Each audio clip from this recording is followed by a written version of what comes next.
Yo, what's good, y'all? Welcome back to another video of Infinite Takes. We are here on a Saturday. It's very early Saturday morning. Well, rather night. It's like 1 or 2 o'clock in the morning as I'm recording this. It doesn't matter. I don't even know why I enjoy it like this. Anyways, back here with another Smackdown review on a Saturday. Usual. Every time I record, it feels like it's like a day later. Like I haven't recorded in days, and when I literally haven't. I haven't been here in a couple days, and I feel like, oh. I feel like introing like I haven't been here in a couple days, where it's like you're never here in a couple days. You do this twice a week technically. Anyways, let's get right into this review. The show starts with a recap of last week's SmackDown. I'm not gonna recap it for you. You know what happened last week. If you didn't, tune into last episode. This is a perfect time for you to go back to the last episode and watch that. But it starts with recap and then shows Rock showing up to the arena in a pickup truck because we are in Texas, and a cowboy hat because, like I just said, we are in Texas. Also shows Roman Reigns enter the building with a bunch of security. I guess Nick Aldis like ordered extra security. Spoiler alert: security never comes into play. Like they never have a effect of anything. Actually, there should have been security in some point of this. We'll get that towards the end, but security never plays a part. Then it shows Seth Rollins and Cody Rhodes walking together. I feel like that's like foreshadowing something. Like they're more together than they are. They kind of enter separate, even though they're like. I'm not gonna. I'm not trying to go in tangents, but yeah, Seth Rollins and Cody Rhodes enter the arena together, and they see Nick Aldis in the hallway and need to have a conversation. Can't hear the conversation, but we see them talking. Lips are flapping. And that's kind of just the open segment right there. Start with a Logan Paul segment, not segment, promo. Don't know why I said segment, but we start with Logan Paul segment. And he says he came to WWE to take over and calls himself the special sauce to WWE success. He didn't announce his Prime is an official WWE sponsor. Moving forward, starting at WrestleMania, Prime will be a sponsor of the WWE. It's so much of a sponsor that it's going to be on the ring mat. He actually reveals that it's on the ring mat. It's not going to stay there for tonight. Like I said, that starts at WrestleMania, and moving forward with that. And he introduces the co-founder, his business partner, KSI. You guys might know him, YouTuber, I guess amateur boxer too. Probably many other titles that I don't know about. But and then Randy Orton music hits. They're looking at the ramp, waiting for him to come down. Maybe they might jump him. And then Randy Orton appears from what I want to say under the ring. I just seen him appear, kind of just sliding in the ring. It was just some 2K shit, honestly. He kind of appears in the ring, tries to RKO Logan Paul, and then he obviously reverses it, gets out the ring, and he RKOs KSI. And that's pretty. Nope, that's not the segment. There was more to that. I almost forgot. Actually, yeah, I did forget it. Actually, there's more to that segment. He drinks the Prime, and he said it's pretty good. Then he kind of spills it on KSI. I forgot that even happened because when I was grabbing like screenshots, I did not put that in there. Am I gonna go back to grab those screenshots? No, it's too much work. Honestly, it's honestly too much work. It is a lot of work. We have our first match of the night, which is Kevin Owens and Randy Orton versus Austin Theory and Grayson Waller. There's so many times I want to say different names in that, but I don't know why my mind is running that way. I just feel like this is a nothing match. It's progressing nowhere. It's literally going nowhere. I just feel like the same people lose every week and the same people win every week, and it's never in a new creative way. Like you can guess who's going to win here, because why on earth would Austin Theory and Grayson Waller ever win this match? Just why would they ever? They have no reason to even want to win this match. Just nothing. There's nothing for them. There's no story with these two, but with Randy Orton and Kevin Owens, there is story. There's like they're both kind of like going after Logan Paul, which I do think this will set up like a triple threat feud. I probably should say that to the end of this match because that would things that happen indicate it. But not the end of this match, the end of this whole thing, right? Basically, this match ends with Kevin Owens hitting a stunner on Grayson Waller, knocks him kind of out the ring, and then Austin Theory kind of goes to Kevin Owens. Kevin Owens hits him like with like a pop up, kind of like props him up. Randy RKO's him 1, 2, 3. They win. It's a nothing match. Just you can miss this match. Honestly, not gonna lie to you. You just fast forward to the end of this match. You got everything. There's only so many times I can say there's nothing in this match. I just can't wait for Austin Theory to turn face. Maybe he won't be. Maybe he'll be a horrible face and he has to turn back heel. But I don't know.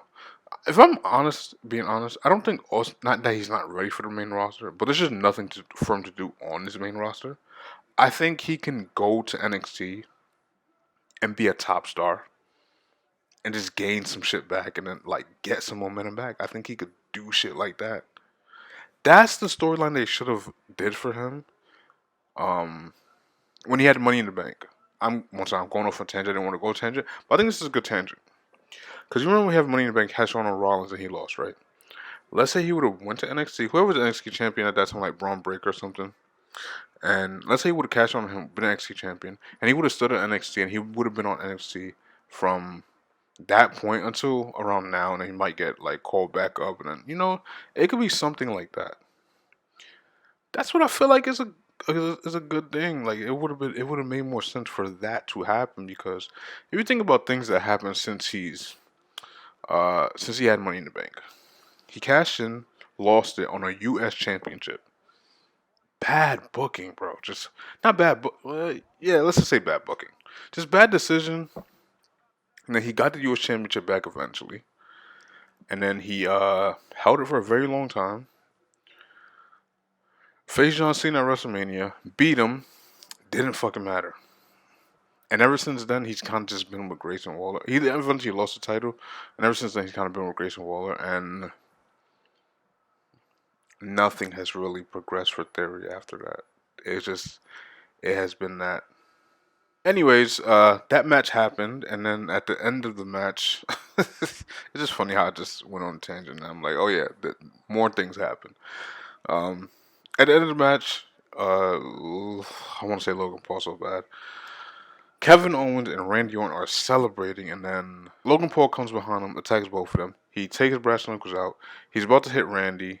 Randy ducks it, tries to wrestle. He wrestles with him for the brass knuckles. He gets brass knuckles. He's about to hit Logan Paul. Logan Paul ducks. He almost hit Kevin Owens. So close to hitting Kevin Owens, and then them two have like a stare down, a little awkward interaction, and they just kind of fist bump and then move on. And that was Egg 7. That's kind of why earlier I said like I think this is gonna set up a triple threat at WrestleMania for the U.S. Championship, which I don't think that's a bad match because I already thought Kevin Owens and Randy Orton was gonna happen. We have a Bayley backstage interview with Kayla Braxton, I believe that's her name, and Bayley says as her questioning what happened to her recently, has her question if anything in damage control was even real from the jump, and I feel like she said this before, and I hate when promos get repeated. Once again, she reiterates that maybe she had it coming.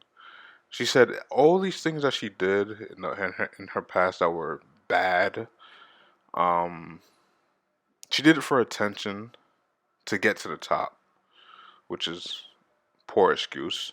And then she says, well, everything else she did, it was for damage control to progress them and to get them to where that she's seen that they could be, which is like, I don't know. I feel like these are bad reasons.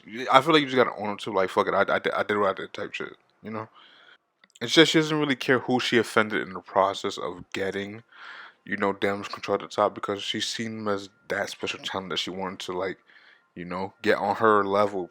I guess I don't. She didn't say that, but that's what I'm like. I guess improvising that she's saying. You have Naomi and Bianca Belair backstage. Naomi, I think, says initially that, oh, I feel bad for Bayley, and Bianca like, why you feel bad for her type shit. And she's like, oh, cause she's all by herself, she has nobody, blah blah blah, some shit like that. Bianca says like, nah, I don't feel bad for her at all. Bianca's kind of being petty in that a little bit, which I found funny. Uh, maybe there's a Naomi Bianca match. That would be kind of cool. Maybe that's something. What happened to Jay Cargill, bro? I just was like, I just noticed. I'm like, yo, what happened to Cuz?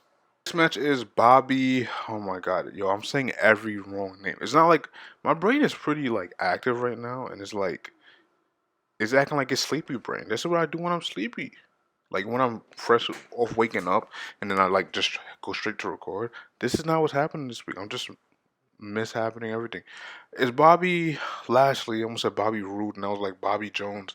Bobby Jones is like a old time basketball player from like the '70s, I think. Am I right about that? I'm gonna look that up real quick.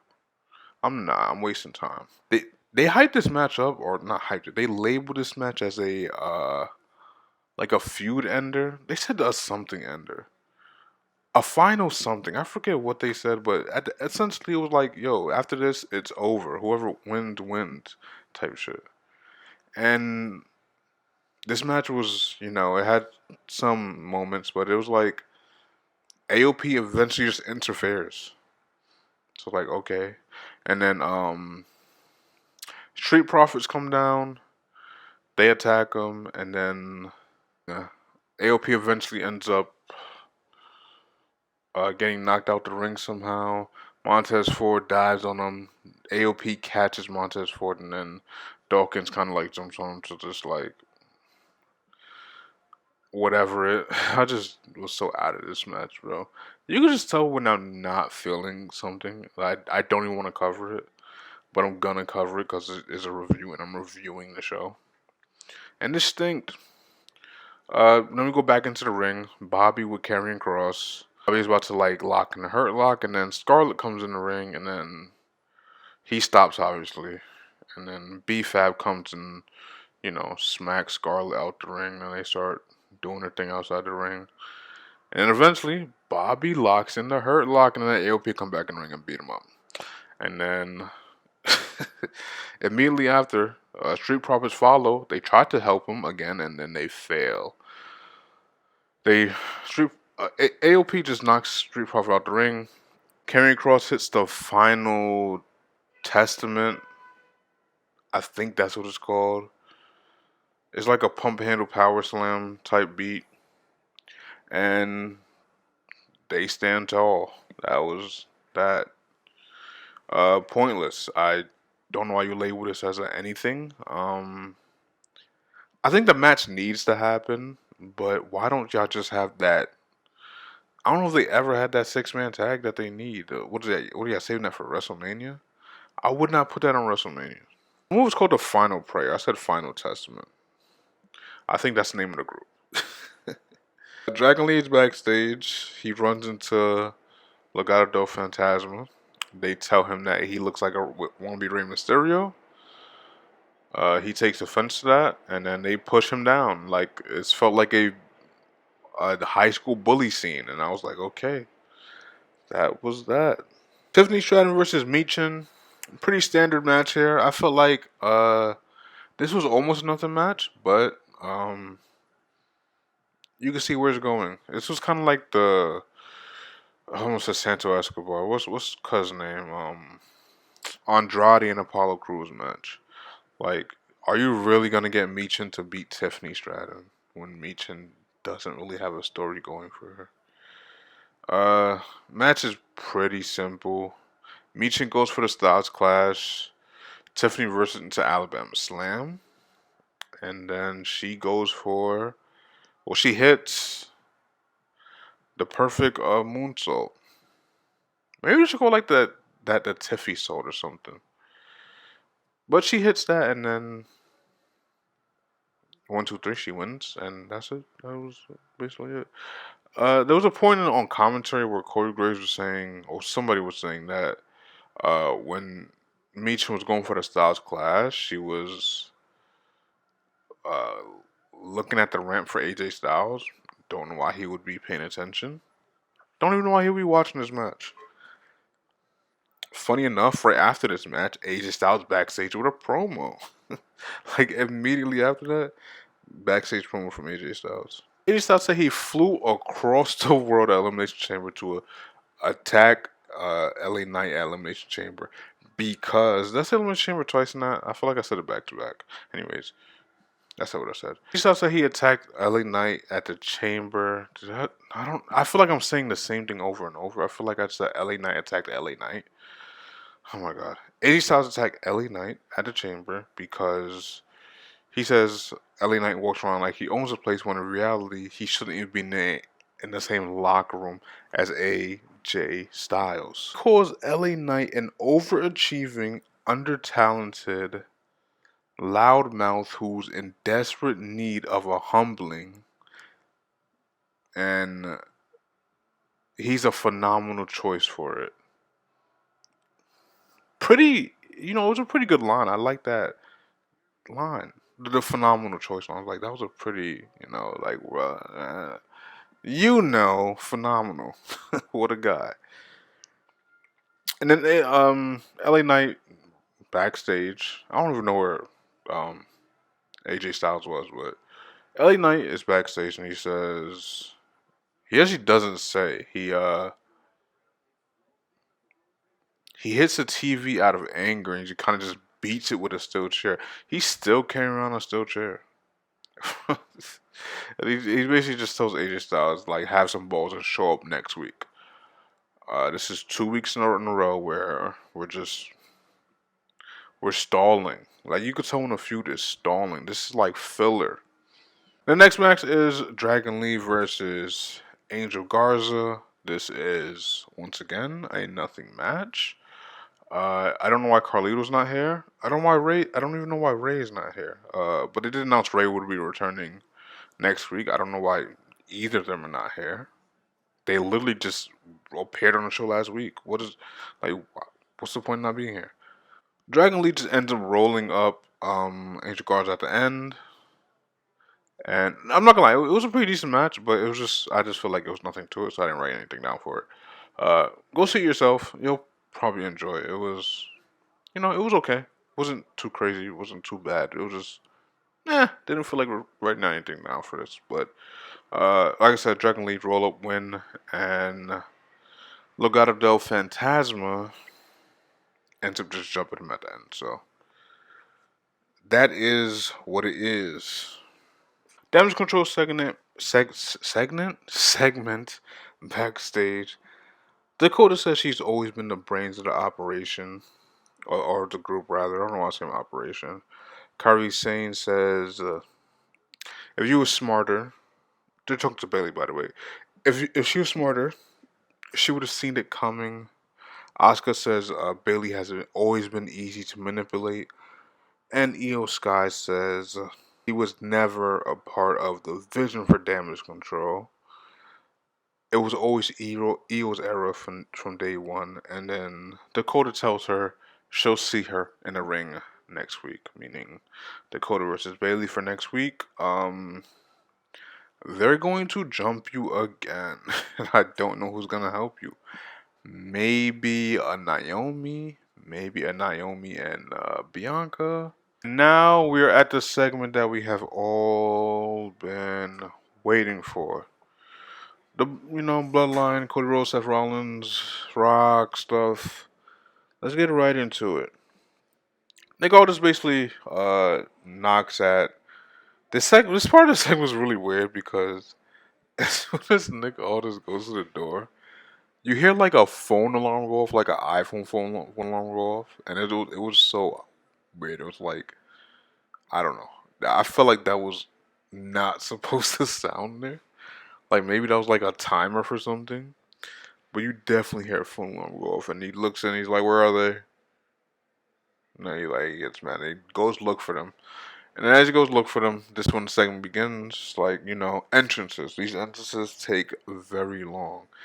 These are everybody involved in this match. That's happened at WrestleMania. Have the longest entrances. Don't get me wrong. It's wonderful for reviewing shows because I'm just hitting skip 10 seconds ahead when I'm like rewatching it, because it just fills so much time for the show, which I do like. I don't know if I liked it for this show. This show didn't feel long, but it's like, I mean, it's only 2 hours. 2 hours of wrestling is not that bad. I feel like Monday Night Raws need this. They don't have it, but they need this shit, bro. Um, yeah, like I said, these entrances take forever. They take about 5 minutes each, especially Rock and Roman alone. Roman come out, long ass entrances. Um, Roman says greatness stands before you.